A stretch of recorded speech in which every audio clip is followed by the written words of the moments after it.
இன்னா அவுகைனா இலா உம்மி மூசா. மூசாவுனுடைய தாயாரின் உள்ளத்திலே நாம் சில செய்திகளை போட்டோம். அல்லாஹ் சொல்கிறான். என்ன செய்தி? உங்களுடைய குழந்தை கொல்லப்படும் அப்படின்னு உங்களுக்கு பயம் மேலோங்கி விட்டால் நீங்கள் குழந்தைய பேலையில் வச்சு நதியில் போட்டுருங்க. வலா தஹாஃபி வலா தஅஸனி, நீங்கள் பயப்படாதீங்க, நீங்கள் கவலைப்படாதீங்க. இன்னா ராத்தூஹு இலைக்கி, நாம் உங்களிடத்திலே கொண்டு வந்து இந்த குழந்தையை சேர்ப்போம்.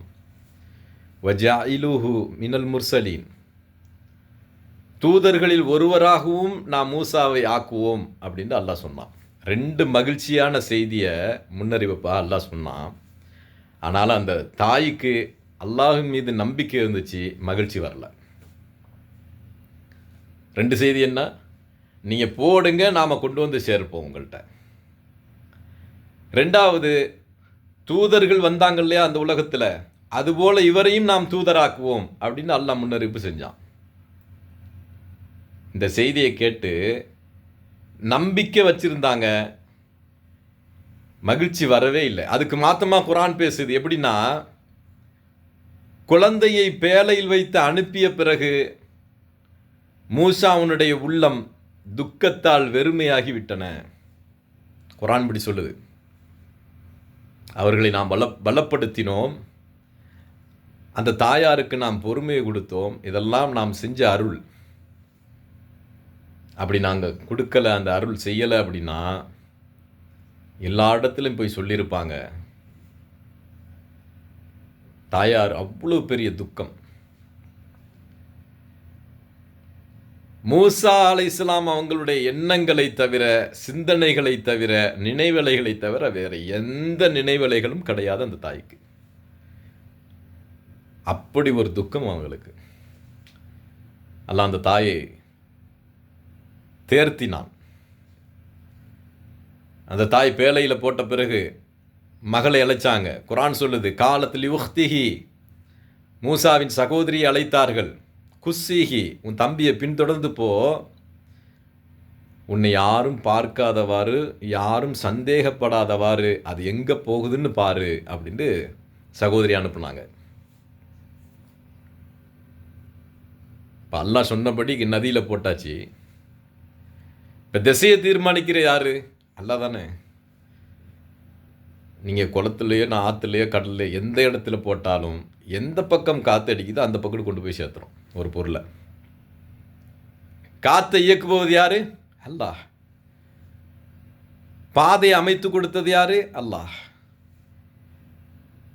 இந்த நைல் நதியில் போடக்கூடிய நேரத்தில் அந்த நதியினுடைய கனெக்டிங்காக எப்படி இருந்துச்சுன்னா, அந்த நதியிலேருந்து ஒரு பாதையை ஃபிரௌன் எடுத்து வச்சிருந்தான்.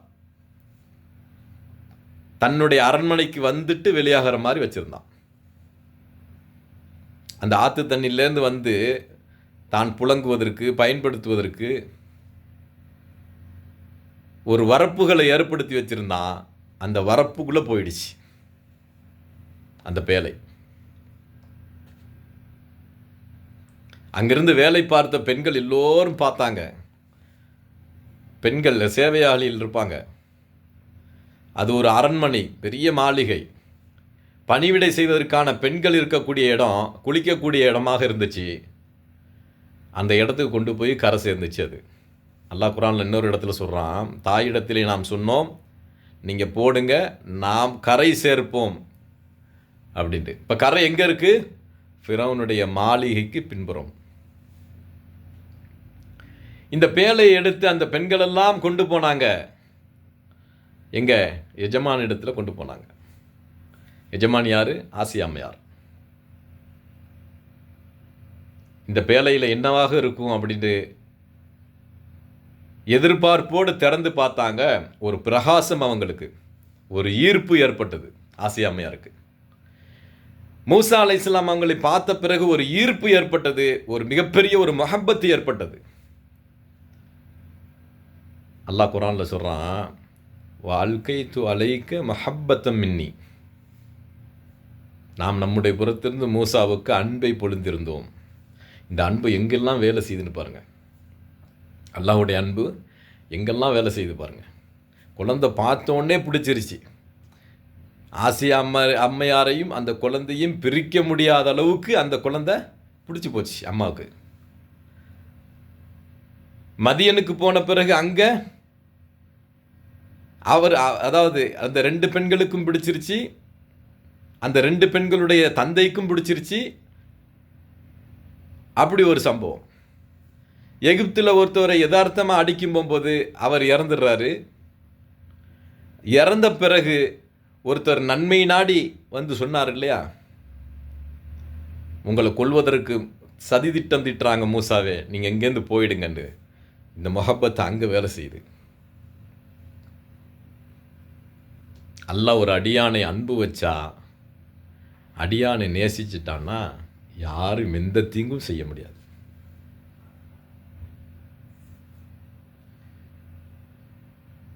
அந்த புள்ளையை எடுத்த பிறகு ஃபிரௌன் வர்றான். செய்திகளை கேட்ட பிறகு குர்ஆன் எப்படி சொல்லுதுன்னா, ஃபிரௌனுடைய எண்ணங்கள் முழுவதுமாக அந்த புள்ளையை கொல்லணும் அப்படிங்கிற நிலைப்பாடு. ஏன்னா அவன் அதில் தானே வாழ்கிறான். கொலைகாரனுக்கு எதையா பார்த்தாலும் கொல்லணும்னு நினைவு வரும். திருடுறவனுக்கு எதை பார்த்தாலும் திருடணுன்னு நினைவு வரும். குடிக்கிறவனுக்கு எப்போதும் குடிக்கணுன்னு நினைப்பு வரும். படிக்கிறவனுக்கு நல்லா படிக்கணுன்னு நினைப்பு வரும். எதில் எவன் ஊறி போனானோ, எதில் எவன் முழுமையான சிந்தனை வச்சுருந்தானோ அந்த சிந்தனை வரும். ஃபிரௌனுக்கு இந்த குழந்தையாக பார்க்கும்போது கொல்லணும்னு ஏற்பட்டுச்சு. ஆசியா அம்மையார் சொன்னாங்க,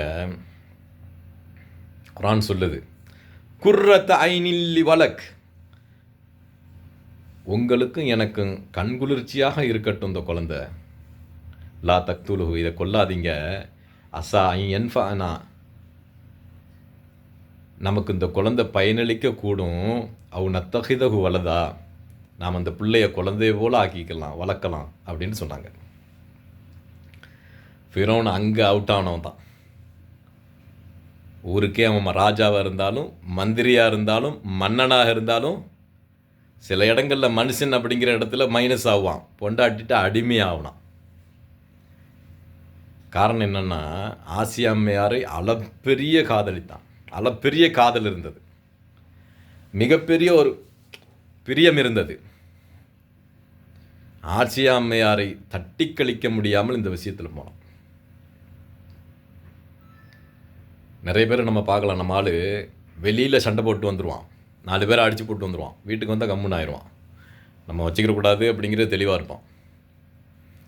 அது நல்லதும் கூட தான். ஏன்னா ஒரு கணவன் எல்லாத்துலேயும் போய் மூக்க நுழைக்கக்கூடாது, எல்லாத்துலேயும் நம்ம கண்டுக்கிறாவும் விட்டுறக்கூடாது. ரெண்டுமே கேடு வாழ்க்கைக்கு. மார்க்க விவகாரங்கள் அப்படிங்கும்போது நம்ம ஒரு பெண்ணை, நம்மளுடைய மனைவிகளை வழி நடத்தணும். உலக விவகாரங்கள், அவங்களுடைய ஆசைகள், தேவைகள், விருப்பங்கள் இருக்கும், அதை செஞ்சுக்க பண்ணிக்கன்னு விட்டுறணும். எல்லாத்துலேயும் தலையிட்டோம்னா பிரச்சனை வந்துடும். ஃபிரௌன் ஆசியா அம்மையாரிடத்திலே அடிமையான அந்த அந்த அந்த பிரியத்தின் அடிமைத்தனத்தை காட்டுறான். எப்படி காட்டுறான்னா, உனக்கு வேண்டாம் நீ வச்சுக்க, பயனளிக்கட்டும், எனக்கு தேவையில்லைன்ட்டான். அவனை அதை தாண்டி அவனுக்கு முடிவெடுக்க முடியல. உனக்கு வேண்டாம் பயனளிக்கட்டும், எனக்கு தேவையில்லை அப்படின்னு சொன்னான். இமாம் இப்னு கசீர் ரஹ்மத்துல்லாஹி இந்த ஆயத்துக்கு விளக்கமாக சொல்லுவாங்க, எந்த குழந்தை எனக்கு பயனில்லைன்னு சொன்னானோ அந்த குழந்தை கொண்டு வந்த தூதுத்துவத்தை அவன் நிராகரித்தான். வழிகேடு உறுதியாயிடுச்சு, அவனுக்கு நேர்வழி கிடைக்கல. எந்த குழந்தை எனக்கு கண்குளிர்ச்சியாக இருக்கும், பயனளிக்கக்கூடும் சொன்னாங்க இல்லையா ஆசியா அம்மையார், அவங்களுக்கு அல்லாஹ் ஹிதாயத்தை கொடுத்தான், சொர்க்கத்தில் குடியமர்த்தினான். இந்த உலகத்தில் சிறந்த பெண்களில் ஒருவராகவும் ஆசியா அம்மையாரை தேர்ந்தெடுத்தான். வார்த்தை ரொம்ப முக்கியம். வார்த்தை ரொம்ப முக்கியம். நம்மளுடைய பிள்ளைங்களுக்கு எதிராக நம்ம பேசவே கூடாது. நல்ல வார்த்தை பேசணும், எதிராக பேசக்கூடாது. நம்முடைய சொத்துக்கு எதிராக பேசக்கூடாது. ரசூல் ஸல்லல்லாஹு அலைஹி வஸல்லம் தடுக்கிறாங்க. உங்களுடைய குழந்தைக்கு எதிராக நீங்கள் துஆ செய்யாதீங்க, பேசாதீங்க. உங்களுடைய சொத்துக்கு எதிராக பேசாதீங்க. என்ன வண்டி, சனியம் பிடிச்ச வண்டின்னு பேசக்கூடாது. என்ன வீடு, இளவெடுத்த வீடு, இது இருந்தால் என்ன பிரயோஜனம் அப்படின்னு சொல்லக்கூடாது. குழந்தையை பார்த்து நம்ம சொல்கிறோம் இல்லையா, பெண்கள் பெரும்பாலும் சொல்லுவாங்க, இதெல்லாம் எங்கே நம்மளை பார்க்க போகுது, இப்போயே இப்படி இருக்குது, இது எங்கெல்லாம் உருப்பட போகுது, இது எங்கே முன்னேற போகுது அப்படின்னு சொல்லுவாங்க. அப்படி சொல்லக்கூடாது. குழந்தைங்க ஒவ்வொரு காலகட்டத்திலையும் ஒவ்வொரு அந்த சுட்டித்தனம் இருக்கும். பொறுப்பற்ற நிலைகளும் இருக்கலாம். ஆனால் அதுவே நிரந்தரமாக இருக்காது. அல்லாஹ் தஆலா ஒவ்வொரு குழந்தைகள் மேலே எந்தெந்த நேரத்தில் எப்போ கொடுக்கணும் பொறுப்புகளை அப்படின்னு தீர்மானித்து வச்சுருப்பான். அதனால் நாமளே முன்கூட்டி நம்முடைய குழந்தைகளுக்கு எதிராக பேசிடக்கூடாது. எந்த குழந்தை பயனளிக்கும்னு சொன்னாங்களோ அல்லாஹ் அவங்களுக்கு பயனாக வச்சுருந்தான். இப்போது குழந்தை கிடச்சிருச்சு, அவன் சொல்லிட்டு போயிட்டான். அதுக்கு மேலே அவனுடைய கண்ட்ரோல் இல்லை.